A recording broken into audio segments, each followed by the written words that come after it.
everyone, and welcome to the Becoming an Empowered Parent online series, offering expert tools for embracing imperfection, building connection, and creating more peace and joy in your family. I am so thankful and grateful that you're here. Thank you so much for joining us. I'm your host, Debbie Zeichner. I'm a parent coach, mindfulness facilitator, and licensed clinical social worker. And today I am so thrilled and honored to be joined by Vivek Patel of Meaningful Ideas, who is here to talk with us all about shedding some light on consequences, truth about consequences, and really just how we can begin to more effectively set limits, loving limits, really without consequences and threats and bribes and punishment. And I know that this is just such an important topic. Vivek, welcome, and thank you so much for being here. Hi, Debbie. Thanks for having me. I'm excited to be part of this. Yeah, thank you. So Yeah. I know this is something on many, many parents' minds. So Yeah. I want to get to it. And before we do, I would just like to share with all of you a bit more about Vivek. So Vivek Patel is a conscious parenting educator who has been working with families for over 10 years to help them create more harmony and connection in their homes. He has worked with children in many different capacities over the past 20 years. In schools, with youth organizations, as well as teaching dance and martial arts with a focus on self-empowerment, conflict resolution, anti-bullying, and leadership. Vivek has been a social justice activist since the early 90s. He has dedicated his life to spreading awareness and supporting change. As a conscious parenting educator, he has written hundreds of articles and has created over 60 parenting videos. So again, thank you, Vivek, for being here. So, I recently learned about Vivek from a colleague, Viv Aurora, who's also going to be on the series. And I was just so taken with his energy and passion and enthusiasm and just really the beautiful and profound work that he's doing in the area of conscious parenting and just really helping us parents shift the paradigm in terms of how we think about behavior, how we approach behavior, and really just how we approach the entire parent-child relationship. So again, I'm just so grateful to have you here. Well, that's so kind of you, Debbie, to say. I really appreciate that. Yeah. So yeah. Now that we know a bit more about your background, I'm wondering if you could just kind of tell us a little bit about your journey and how you got into this work. Definitely. You know, it really started, I think, when I was 3 years old. That's how I think about it. And, when I was brought up in a very mainstream parenting kind of environment, lots of punishment, lots of consequences. I was spanked a lot. I think the first time I ran away from home, I was like 6 years old. So my child is full of a lot of pain and a lot of fear. Really, I learned to make my decisions based on fear when I was young, and my mom tried her best. Really, she tried her best to parent in a different way because she was parented even more harshly than I was. My goodness, her stories. And so she tried really hard to shift that, but she had so much pressure that it was really hard for her. And so most of my experience was very punitive. And I remember this time when I was 3 years old and I was being spanked by my dad. And I had this almost like an out-of-body experience where I was looking down on the scene and I could see myself there. And I could feel the humanity, the negation of humanity in that moment. And I was like, this is not how we're supposed to treat each other. And something inside me, like something broke and something was born almost at the same time in that moment, And I felt this strong commitment come to me that one day I'm going to be a dad and I'm going to do it differently. And that feeling never left me, Debbie, all these years, And then I remember when I was 13, another pivotal moment. I remember being 13 and looking around at all of the adults around me and thinking, none of these people understand me. None of them value me for who I am, value my wisdom. I mean, every time I would offer wisdom, it would be dismissed because I'm only 13. And when you're an adult, then you'll know. And I felt that over and over and over again in my life, from teachers and from my relatives and from my parents. And so that was all around me. And at some point I was like, I never want to do that to a kid when I grow up. Please let me remember what it's like to be 13. And I remember this moment. I actually balled up my fists and I scrunched up my face. And I said, I have to remember, I'm 13. I have to remember what it's like to be 13. And I thought if I can really impress this moment, I'll never forget it. And I never forgot it. And so when I'm with 13-year-olds or 3-year-olds, they they feel that I remember so clearly, because they feel my respect. They feel how I see them and how I honor them, how I see their depth, you know? And when someone sees your depth, it touches something inside of you. And that's how I relate to kids. And so when my daughter came along, she's 23, by the way, so born in 1997. There was no Facebook or Google for me to look up any kind of different parenting thing at the time. All I knew is I wanted to do things differently. And so when she came along, and I looked into that beautiful, pure face and those eyes that were shining divine wisdom on me, all I could think of was, you know, I want to revere you. I want to have a relationship of deep respect and equality and mutuality with you, and I want to be the safest person in your life. And I knew that that's really all I knew, and I knew I was never going to punish, never going to give consequences in the traditional sense, never going to hold authority over my kid, and to just really have a beautiful, respectful relationship. And now she's 23, and we're best friends. You know, all through her teenage years, we never had a single fight. Not because she wasn't rebelling and getting into trouble, but because I was her partner in learning about life, and I wasn't the obstacle that she had to rebel against. So that's, and then what happened was, you asked me how I got into this, right? So then what happened was, when she was young and people would see us interact, it would blow their minds, because they usually didn't see people interacting with young kids. I can imagine. Yeah. And because I mean, I did my best never to say no to her. No meaning like as an authority figure with power saying no to somebody with less power, right? And so she felt like we had a real relationship of equals, and people were constantly criticizing me for how I treated her. You're going to ruin her. She's going to be arrogant. She's not going to be kind to people. She's going to be selfish, over and over and over again. I lost family because they were insisting that I had to treat her differently. I lost friends because they thought I was being irresponsible. All of this stuff, you know, and our whole lives turned upside down because of it, until people started to see the kind of person she was turning out to be, the relationship that we had, the way that we would interact with each other with so much depth and respect, and tuning into each other and having real collaboration in our interactions, you know. And it was not only with her, but I like, you know, one of the reasons that I put in that bio all the things that I've done with kids is because it's not just her. I volunteered in school the whole way along. Almost every day I was in school with her. And I taught martial arts and dance for years to kids. And I've worked with youth organizations. So I've applied the same principles to hundreds and hundreds of kids. And I always end up with this deeply tuned in collaborative relationship with them. And then people started noticing, and they started asking me, well, Vivek, how can I have some of that with my kid? Exactly. And so just kind of casually. Yeah, exactly. And I would share it kind of casually until somebody heard about me doing that. And I would write on Facebook groups and stuff at this point. And somebody, a friend of a friend, heard about me and invited me to speak at a conference. And it was my first conference. It was a conference called G-Day, which was a self-empowerment day for young girls. And they had, the parents were in a separate room doing workshops, and I taught the conscious parenting workshop. It was my first public workshop. And I was like, whoa, what am I going to do, right? That's all I do now. But back then it was like, it was terrifying.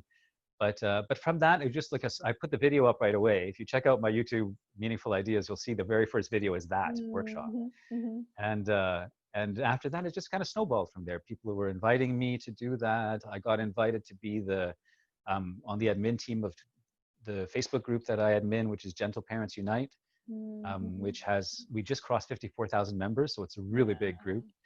And so now this is pretty much what I do, is I help parents form this deep relationship with their kids, let go of the things that obstruct that relationship, and find the things that enhance that relationship. And it's such a joy for me to witness lives being transformed all the time. And I'm still doing it with my kid too.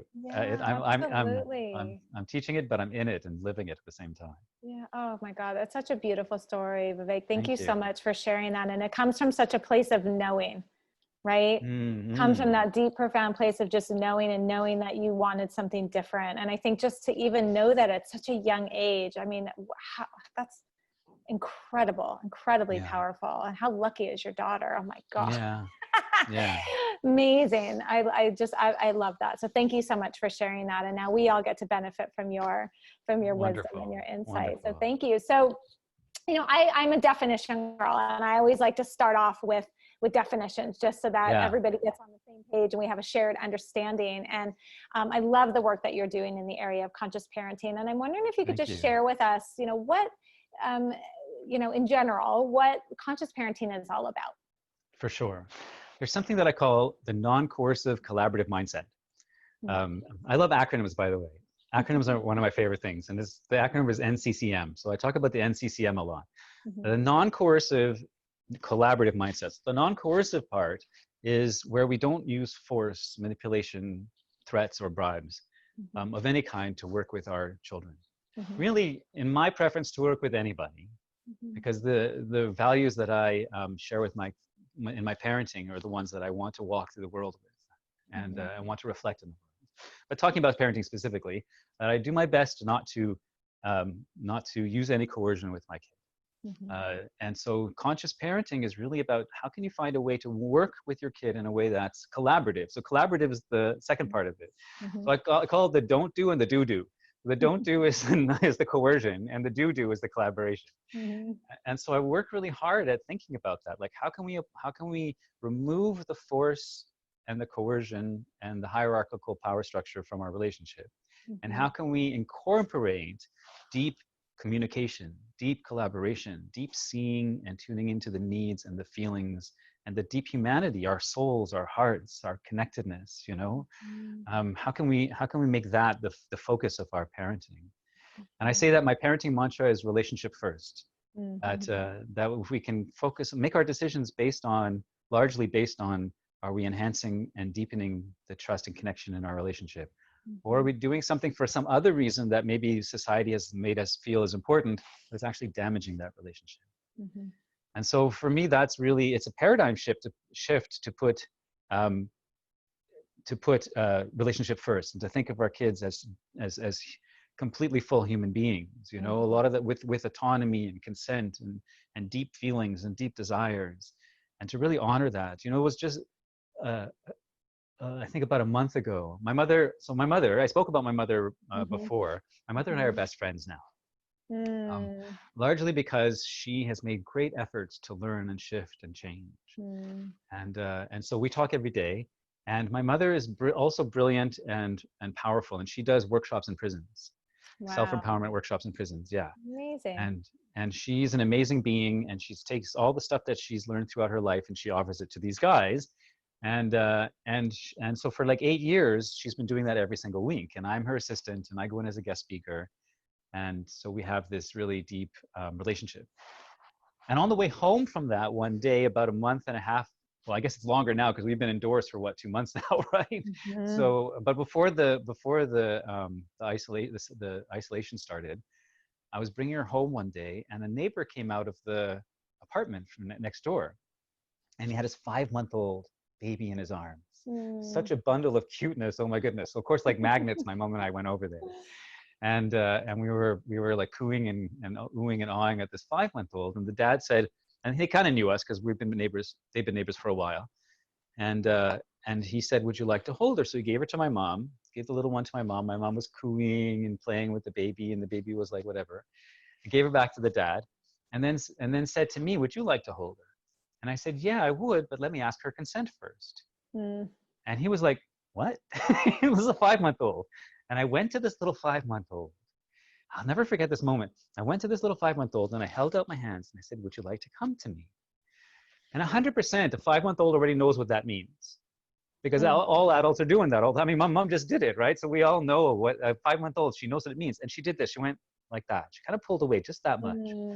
But to me, that was clear no. And I said to her, thank you so much for telling me your truth. I want to honor your consent, and I appreciate it. And I don't know what I said, something like that, right? And I took a step back. And when I took a step back, her shoulders relaxed. She melted into her dad. She made eye contact with me, and we held that eye contact for a moment. And it was so profound. And then her dad looks at me and he goes, what the hell just happened? I was thinking about, he's probably floored. I've never seen that before. That is, oh, how beautiful is that? Yeah. And he witnessed it. Please go ahead. No, I was just going to say, I mean, that's exactly that shift that you're thinking about. It makes me even think, like, how often is it that, especially with young children, right? As you're saying that we're just like, oh, here, hold my baby, right? Never Mm, even really thinking about how that baby or how that young child feels and is that what they want, right? totally, So just to totally. even think in that way, like you said, is just such a shift for Yeah, parents. yeah. Wow. And the beautiful thing about it is what she did was she set a boundary and she got to Mhm. feel what it was like to have her boundary respected. If that was Mhm. her experiential learning throughout her whole young life, her natural instinct would be, oh, it feels good to respect people's boundaries. This is how I want to live in the world. This is how I want to walk in the world. Mhm. This is what relationships are about. You know, and Mhm. because one of my sayings is, I also write a lot of sayings. One of my sayings is, I didn't want to teach my kid to respect boundaries. I want to teach her to want to respect boundaries. And Mhm. that's a whole Mhm. different mindset because respecting boundaries is kind of Mhm. enforcing a behavior. But wanting to Mhm. respect boundaries is inspiring something, right? I say inspire the desire. And when we can do that, it's like a whole Mhm. different thing. And so much of I that love comes that. down to how we interact with them, the model that we set for them, the way that we form that connection and the respect in our relationship with them. It's so powerful. Mhm. Yeah. Well, and it makes me think about respect and that that's really what true respect is all about. And I know, and I'm sure you see this all the time, many parents that I work with will talk about their histories and, how they respected their parents. And when we kind of talk a little more and dig a little deeper, it kind of comes to be that it was less about respecting and more about fearing, right? And Yeah. how there's so much almost like confusion about respect and fear, and to be able to untangle that and to really teach and model and embody what that respect actually looks like and feels like is just really transformative. It is. Thank you for that. It's a huge work, isn't it? It's a huge Yeah. work, Yeah. inside and outside. Inside and Yeah, outside. Yes, yeah, absolutely. So, yeah, Vivek, I know you do a lot of work with parents, and when parents come to you and they're really struggling with their child or struggling with their child's behaviors, where do yeah, you like to start? Where do you like to begin? What is it that you want parents to know and or recognize as far as either yeah, their behavior, their child's behavior? What's kind of your starting point? yeah. Beautiful. It's a great question. Thank you. Yeah, because the starting point is so important. Mhm. Kind of like the starting point with that 5-month-old, right? It started out with deep respect, and it can only go upwards from there. Yeah. It's the same thing with parents. So the first thing that I work with parents on isn't how they treat their kids, isn't how they talk to their kids. That's not where I start. I start Mhm. on self-compassion, self-love, Mhm. and Mhm. self-forgiveness. Mhm. Mhm. Because I feel like when you can really get the hang of those three things, compassion, Mhm. empathy, and forgiveness. Mhm. I think I said love the first time. It's all kind of one thing, right? But they're like different aspects of the same thing. We'll take it. We'll take it all. Yeah, we'll take it all, exactly. And when we can really get the hang of that, it can make a big difference. And because what happens is that when we change our relationship with ourselves, Mm. it starts to bleed out into how we interact with our kids, because we Mhm. can't always be aware of every decision we make and every word we say, because life Mhm. gets busy and chaotic, and the kids are screaming and demanding things of us, and then we have money worries and relationship worries and work worries, and to imagine that I can always be conscious is really hard, Yeah, you it's know? messy. Mhm. Yeah, messy. And so what I want is I want to create an inner landscape and relationship with myself where what comes out naturally from my inner work is the connecting peaceful choice. Mhm. And that's what the self-love, self-compassion, self-forgiveness stuff is about. Because, Mhm. if you were raised in a mainstream tradition, or even a gentler version of the mainstream tradition, we have this idea of the hierarchical power structure, and really, Mhm. the hierarchy requires force and power, and some kind of violence to hold it in place, Mhm. whether it's emotional violence or relational violence or physical violence. It's not free. It's not a free Mhm. choice to love. It's not a free choice to respect. That's the thing Mhm. about hierarchy.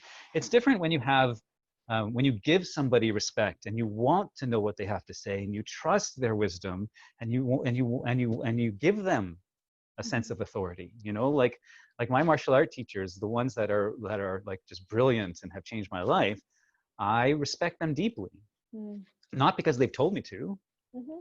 right? But it's because of what they are, how they walk it in the world. So it's the same thing here. So but so for like for me, for example, I didn't love myself when my kid was born when I was 28. No way. And so I had to really work on it. I knew that it was one of the most important things for me to work on. And I always say self-compassion is a discipline, you know, to really treat it as a discipline is in like doing push-ups, as a doing push-ups every day or eating well, you know. It's like um, I think that loving ourselves and forgiving ourselves is the foundation. And there's three different aspects to the self-love, self-compassion practice. So the first aspect is to give compassion to my adult self. Mm. So I say, Vivek, I know this is a hard time for you. I know this is a challenging moment for you. And of course you got upset, and that's okay.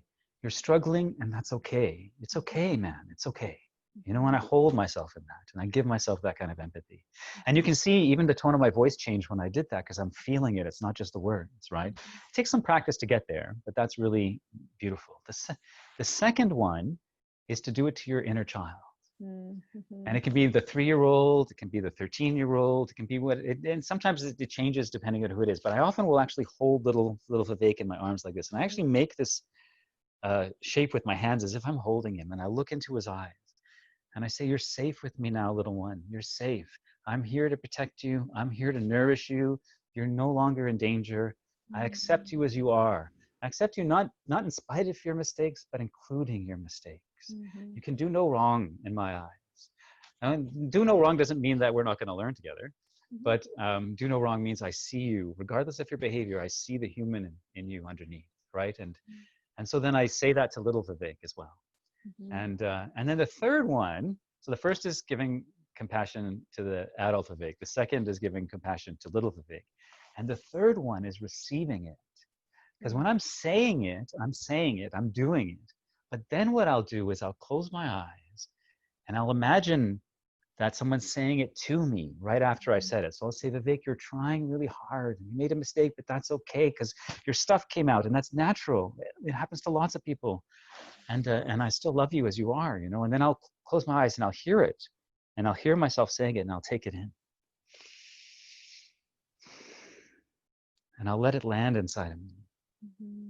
And then I'll do it a second time as if I'm 3 years old or 13 years old, right? And then I put myself into my 3-year-old self because I can remember, and I feel myself in my 3-year-old Vivek, and I'm like, "You're safe, Vivek," and I'll think, "I'm safe," and I accept you, Vivek, and I'll be like, oh, "He accepts me," and you're, you know, and then I do that. So the giving and the receiving is such a powerful experience, you know, and then you do it again, and you do it again, and you do it again, and you do it again. And the practice builds new patterns inside of us. It builds new layers of self-relationship inside of us.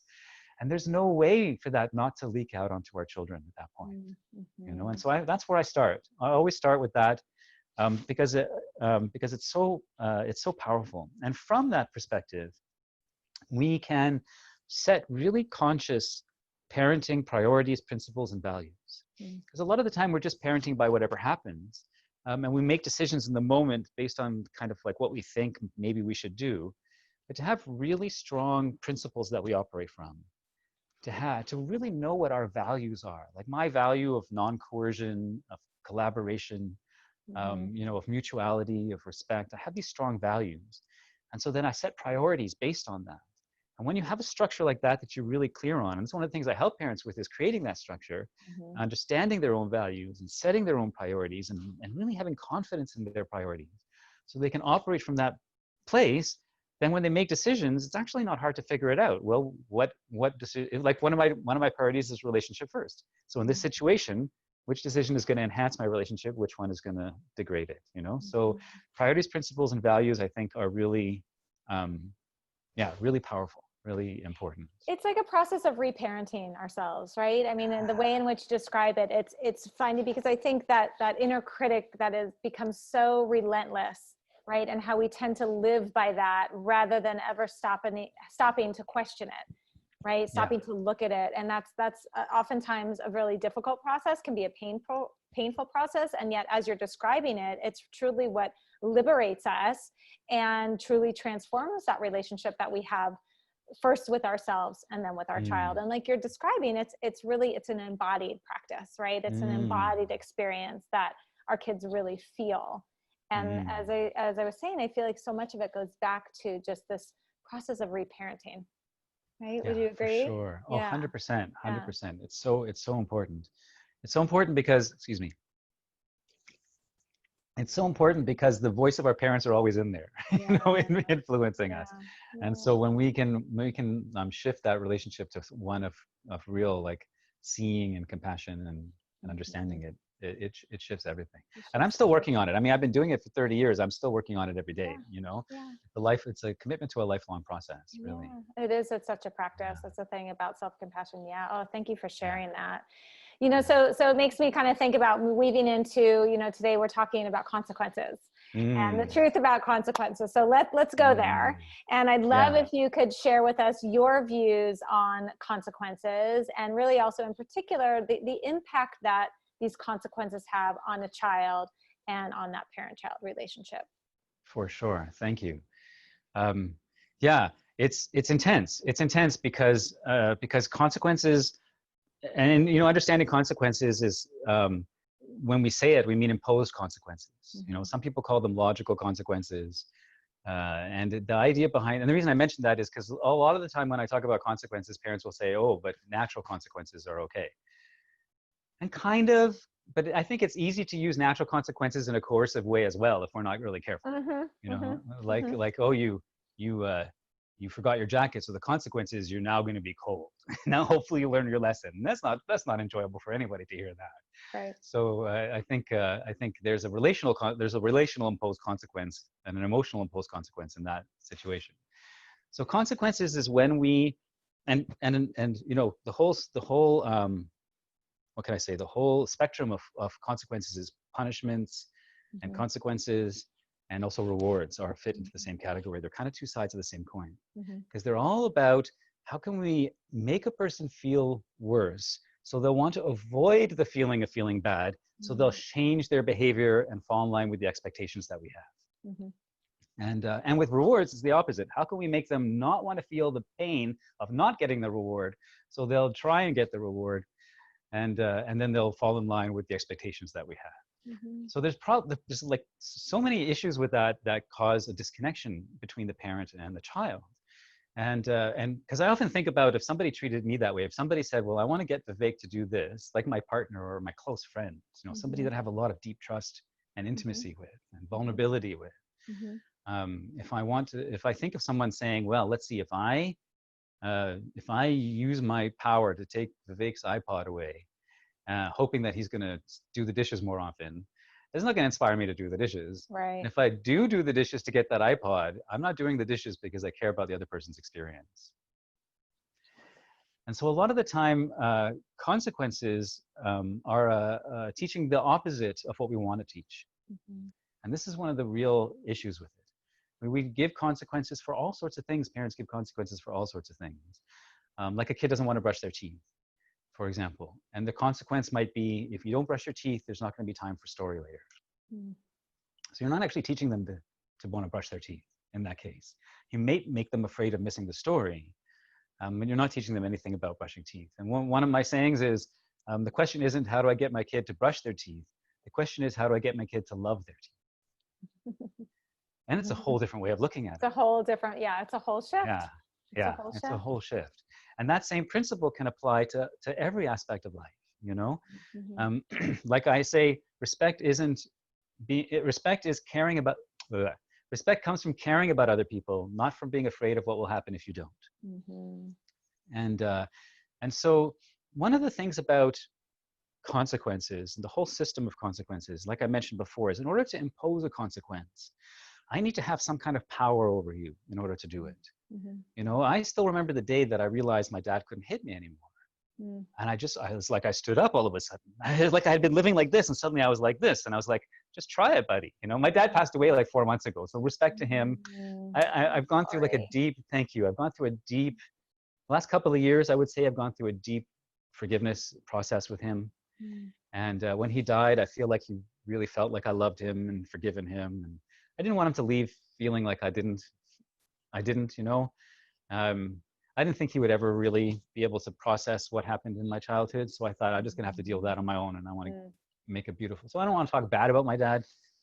Um, but that my experience with him shaped so much of who I am. You know, it is who I am in so many ways. Mm-hmm. And so I remember that day where I was able to stand up and say, you will never hit me again. It just, and in that moment, he lost all influence over me, Yeah. you know, and he wasn't a guide to me. I mean, he rarely ever really was, but at least even the illusion of it was completely shattered at that point. And this is one of the things about all coercive methods of interacting with our kids is the moment they realize their own power, then they can simply stop. I don't care if you lock me in my room. I don't care if you take the iPad. At some point, I'm going to figure out how to get what I want and do what I want and F you, basically, right? Mm-hmm. And my entire youth, Debbie, my entire youth, from the time I was 13 to the time I was in my early to mid 20s, I was involved in a lot of really dangerous behaviors, a lot of self-destructive behaviors. I hurt a lot of people. I hurt myself. I was a really bad time, and all of it was reacting to the coercion of my youth, you know. And as I found myself, and as I had sort of like some epiphanies of conscience, I was able to really know the kind of person I wanted to be and shift that. Especially when I realized I was getting close to having a kid, I was like, okay, I don't want that to be where I come from. But what I did was I took all that rebellion and I focused it on rebelling against the traditional mainstream parenting paradigm, which was different. Then I was rebelling towards love rather than away from it, right? And so and so for me, one of the most important things is that not wanting to have that coercive power over her to enforce the consequences. And one of the main and you know, we're talking right now, so the date is, well, we're in June 2020 right now. So right now there are protests happening all over the States and all over the world about racial injustice, racial inequity, systemic racism, and violence. And one of the core elements of that, I've been very fortunate to be able to be doing a lot of anti-racism work. I'm like an old activist. I've been doing activism since the early 90s and an activism allyship as well, because I call myself a radical feminist ally. And one of the things about those systems is those coercive violent systems is they're based on power. And so if we mimic the same power structure in our homes, we're actually training kids to go out and uphold those same power structures. Exactly. Yeah.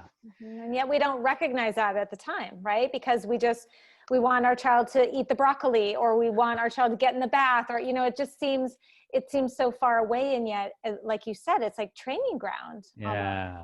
Yeah, for sure. And I didn't want to engage in that system, you know? And so what I did was instead, I chose collaboration instead. Because with collaboration, as opposed to consequences, because consequences, like I said before, they don't teach us how to learn. They don't teach us how to work with mistakes. I remember when I had an 8-year-old friend of the family over one day, not too long ago.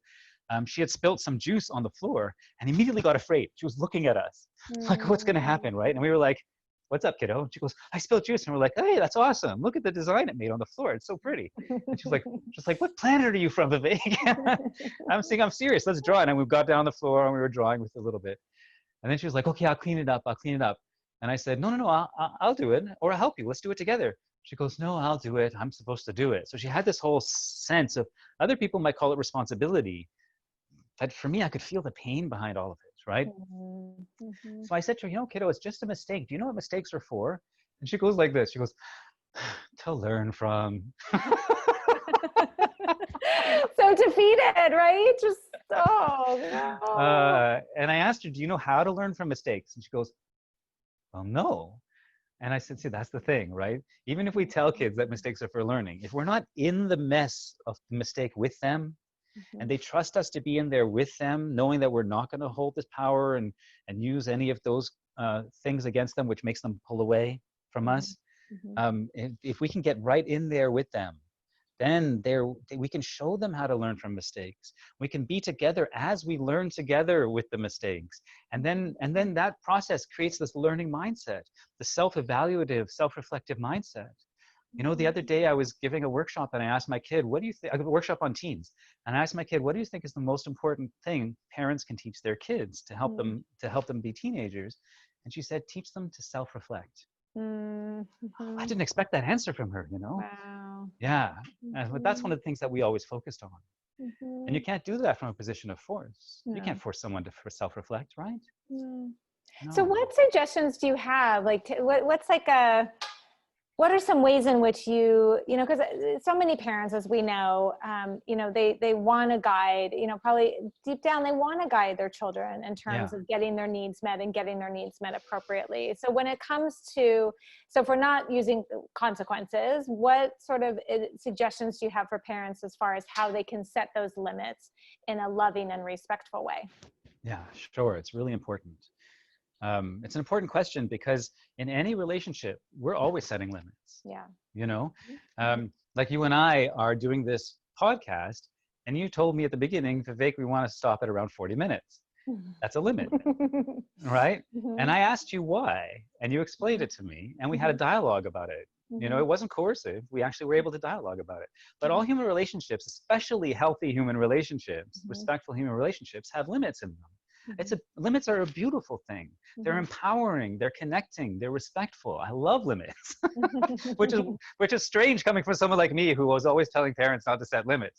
But I always mean don't set coercive limits, right? Yes. Yes. But when I'm with kids, I'm always setting limits with them. You know, I'm always setting limits with them. They're always setting limits with me, Mm-hmm. and the whole thing feels really good. And that's one of the main things about it. Is if we keep our priority on relationship first, Mm-hmm. then we want to set the limit in a way that enhances the relationship, Mm-hmm. that inspires it. You know, I so one of the things that I do is I teach a system of the relationship between parent and child, which replaces the old system of authority and control and coercion. Like I said, I say the word coercion a lot, and uh, and and that is that there's three relationships, and it's the relationship of model, guide, and friend. Mm-hmm. The relationship of model is how we operate in the world. Mm-hmm. So it's how I relate to myself, I'm modeling, how I relate to my child, I'm modeling, and how I relate to the rest of the world, my environment, I'm modeling, right? Other people, the systems I engage with, the strangers on the street, my family members, my work life, everything that I do, even when she's not around. Mm-hmm. Because the model of when she's not around, whatever I do is still part of who I am, Sure. and then she will know it when I'm in front of her, right? So when I'm driving and someone cuts me off and I yell at the window and I'm swearing at them and I'm giving them the finger and I'm honking, when I do something like that, I don't do it as much anymore, but certainly in my 20s I did. And when I do something like, but sometimes, you know, sometimes it gets me. And when I do something like that, the residue of it is in my cells, it's in my nervous system.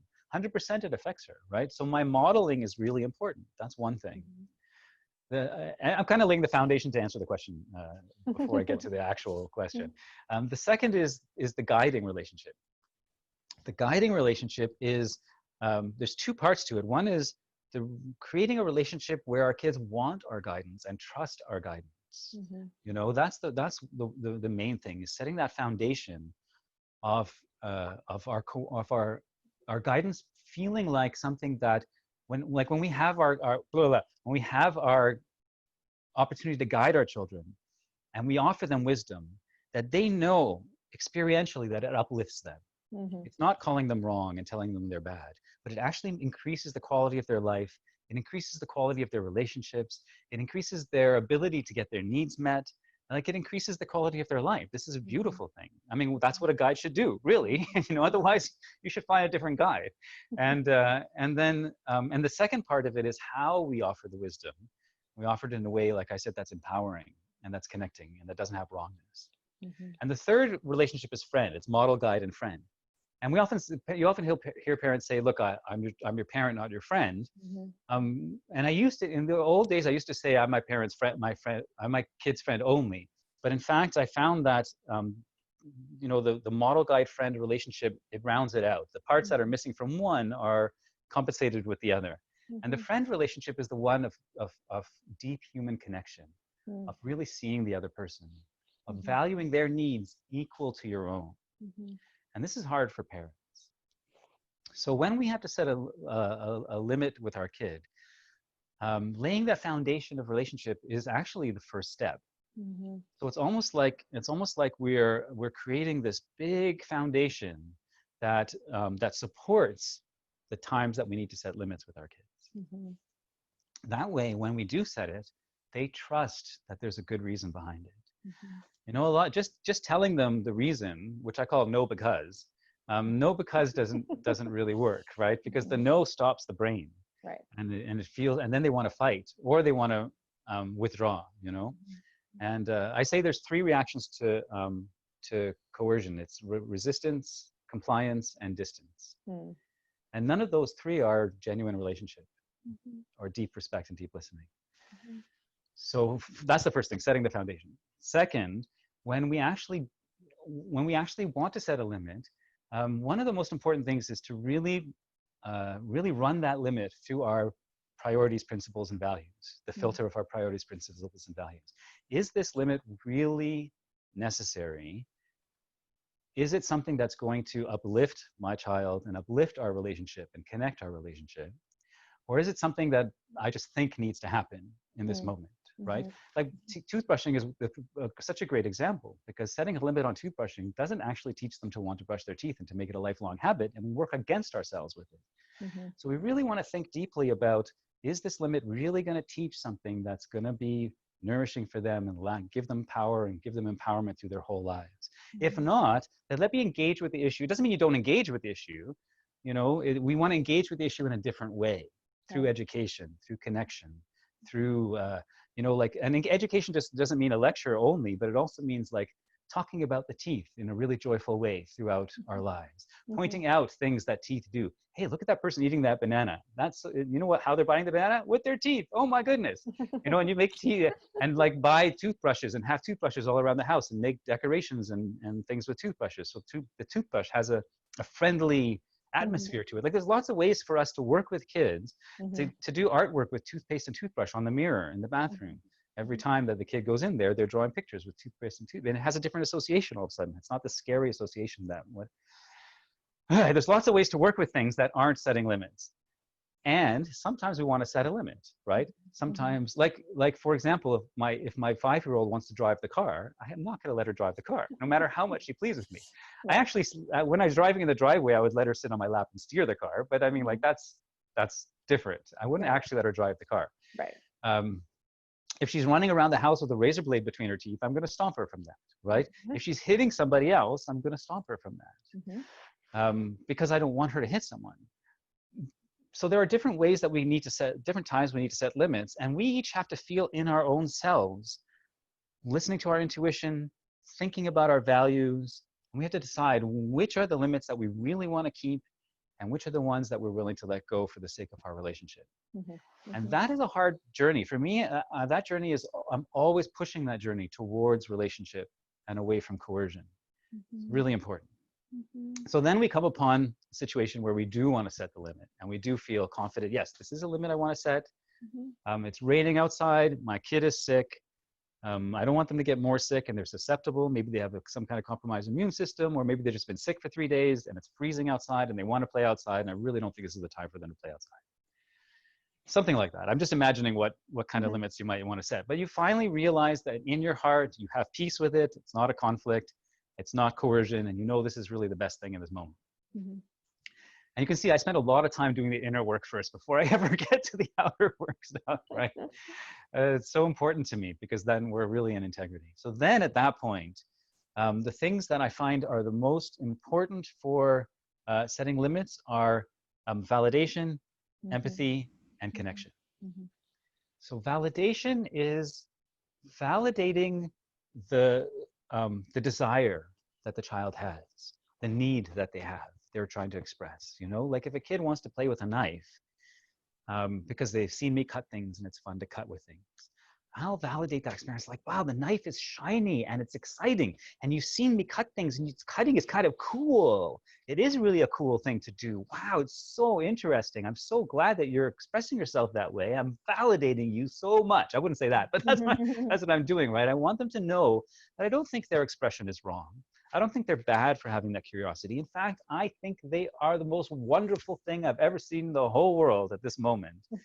So that they feel me feeling them and seeing them. What this does is it drops the resistance so dramatically. And I've done this I can't even tell you hundreds of times with Mm. children over the years. I mean, thousands with my own kid, but in the hundreds and hundreds of children that I've worked with over the years, over and over and over again, dropping that resistance. Because our first instinct is to say, you can't play with knives, it's dangerous, you might hurt yourself. And it's coming from the same place. I'm still loving them and wanting to care for their safety. Sure. But it doesn't help them feel that safe, care for them, right? Mm-hmm. Second thing is the connection. Mm-hmm. And the connection is, well, the connection kind of pre-exists in the work that I was talking about before. But in that moment, the connection is heart to heart, not operating from fear, as you said, right? You talked about operating from fear. Mm-hmm. And so that's where my inner work also happens. My connection to myself breeds my connection with my child. Mm-hmm. And I want to preserve the connection in every word I say during the limit setting. And then the third is the what did I say the third was? Empathy. Empathy. Hey, Yeah. thank We're all you. tied You're together. awesome. Yeah. Yeah. That was I'm awesome. with you. I'm with you. That was great. I love that. That was so good. Yeah. And the empathy is, I know it's hard sometimes when you can't get what you want. I know it's hard, and it's perfectly natural to feel that way, kiddo. It's natural to feel that way. I feel that way too, you know? And maybe there's a different way we can engage in this situation. Maybe there's a different way we can get your need met. And what I just did was one of my acronyms. It's called EARS. EARS is the system of empathy that I teach. It's EARS. I say use your ears. And E is empathize, A is affirm, R is relate, and S is support. So I said E is empathize. It's really hard when you don't get your needs met sometimes, when you can't play with the knife and you want to play and it's fun. And I'm taking it away from you only because I care about you. And it's fun to play with the knives. You can jump back a little bit to the validation. It's fun to play with knives, but it's hard when someone takes something away from you. And I never, usually I don't take anything away from you. So I would only do this if this was really serious. I'm really sorry about your feelings. I say that. No, I don't say I'm sorry about your feelings. I'm sorry, this is really hard. Then A was, this is natural. It's natural to feel that way. I'm affirming the naturalness of their emotions. They're not weird for having this emotion. It's natural. It's human. And I see your humanity and I see the pain you're in and I'm with you in it, you know? And then R is relate. I feel that way too when I can't do something that I want. It's hard for me too, kiddo. We're in this together, you know? Because the relate brings me into the picture. It's the friend aspect, right? It brings me into the picture. It makes me connect with them. And then the S, the support, is I wonder if there's another way we can get this need met. We can play with this knife, you know, because like when my daughter was 3 and she wanted to play with knives, I didn't just let her do it. It was dangerous. But what I did do was I taught her how to throw knives because I'm a martial artist. So she would get knives and we use watermelons and we would throw knives into the watermelon. And then we would and I said, you know, if it bounces back, we got to jump. But after that, all of a sudden, her respect for knives like skyrocketed. She didn't just grab it. She wouldn't grab a knife without asking me because she knew that I was safe, a safe place to experiment with the thing, to learn about the thing. And I wasn't just going to say no, but I was going to set a limit around how we engaged with it. And some things you can't do that with. Some things are just too dangerous, maybe, you know, so then you have to just do but you can still get the need met in some way if you can tune into what is the joy they're receiving from that. And how can we find a different way to get that need met? How can we find a different way to get that joy? So they know you're on their side, even when you're saying no to them. I call it disguising a no as a yes. And that's what it's all about, right? And I love the acronyms that you shared. And I think it's so much about just even honoring the need that they have, the curiosity that they have, that we all had at one point, right? But it was kind of knocked out of us. And just being able to see that is really that first step. That's what's so connecting and so validating. And I love, I love what you share. And I think it's just such a tangible thing. I mean, I'm sure parents are thinking about different situations that they're finding themselves in and how can they apply it. And I think that, what you shared really provides some insight and some opportunities for us as parents to reflect on how can we do things differently? How can we begin to really first start by honoring ourselves, honoring our limits and boundaries, even re-examining what are some of those limits and boundaries that we've set, or expectations that we're placing on ourselves and our kids, which maybe aren't reasonable or realistic, and doing that as a starting place. And I love what you shared with us. We could talk about this all day long. I know we could go on for hours, and I'm just so grateful for the incredible gems that you shared, and just want to say thank you again. And, Vivek, how can parents find you and how can they follow the incredible work that you're doing? Thank you, Debbie. I appreciate it. I appreciate all the kind words, and I appreciate you reflecting back what I was sharing too. That feels really good. Oh, thank you. Yeah, yeah, that's a beautiful thing. It's lovely to have our own experience reflected back to us, you know. And I feel like I feel seen and heard when you do that. So thank you for doing that. Oh, you're welcome. Yeah. So my social media is Meaningful Ideas. So if you go on to Facebook and search in Meaningful Ideas, you can find me, and I have written a few hundred articles on meaningful ideas, and there's a whole bunch of videos there as well. My YouTube is also Meaningful Ideas, and I have almost 60 videos there, and I have about 10 that I haven't edited and put up yet. So very soon there's going to be more than 60 videos, and some are just 2 minutes, 5-minute videos, and some are 2-hour workshops. So there's lots of information out there. And I also, my blog, which I mostly wrote in 2015, is meaningfulideas.com. And I have almost 400 articles because I made a commitment in 2015 to write every day for a year. Wow. And I didn't miss a day. And they got longer and longer, more detailed as it went along. And then I kind of switched to Facebook after that. That's meaningfulideas.com. And I also have a Patreon, which I would love people to check out. Patreon is where I do a very intimate, personal parenting support for parents. And if you just type into Google Patreon and Gentle Parents Unite, I mentioned the Facebook group. It's connected to that. Gentle Parents Unite Patreon. You can find us. And in that space, we do weekly coaching calls, group coaching calls, which are so wonderful because we all kind of support each other, and every person every week gets a chance to share something. I do weekly meditation. I've designed 15 meditations for parents, which help with working with our mind and working with our self-compassion and working with our emotions. And I do something like this every Thursday. I call it Thursday Live from 4 to 5. And so every Thursday I do an hour and a half talking about a specific subject. Like today I was talking about managing our anger as parents and how we can do that. And so, yeah, it's a really beautiful space, and I would love people to join me there. I do it with my colleague, Sujai Johnson, who was the founder of Gentle Parents Unite. And it's just a really beautiful family. So, oh, that's so yeah. fantastic. What a wealth of knowledge and expertise and resources and just passion. I mean, now for all of you watching, you can see just how infectious Vivek is and why I was just so drawn. I mean, just that energy and the ways in which you work with parents and you work with children are just something that we are all I'm deeply grateful for, and just feel blessed to know that you're out there in this world doing this work that is just so desperately needed. Yeah. So thank you again, Vivek, for being with us today and for joining us. I'm really, truly grateful for our time and for this conversation. And parents, I just want to thank you again for being here, for joining us, for taking this time for yourself, for honoring yourself. As I always say, this is a beautiful time if you're not driving and you're in a space where you can take out your journal and just write down some notes while this conversation is fresh in your mind, because there's so many just beautiful gems that Vivek shared with us today that I really want you to take some time to think about. And even if it's just one thing that you want to commit to practicing moving forward. So thank you again, Vivek, and everybody, thank you again for joining us. And I'm looking forward to seeing you again soon for another day of the Becoming an Empowered Parent series. So bye for now. Take care. Wonderful. Thank you so much. Bye.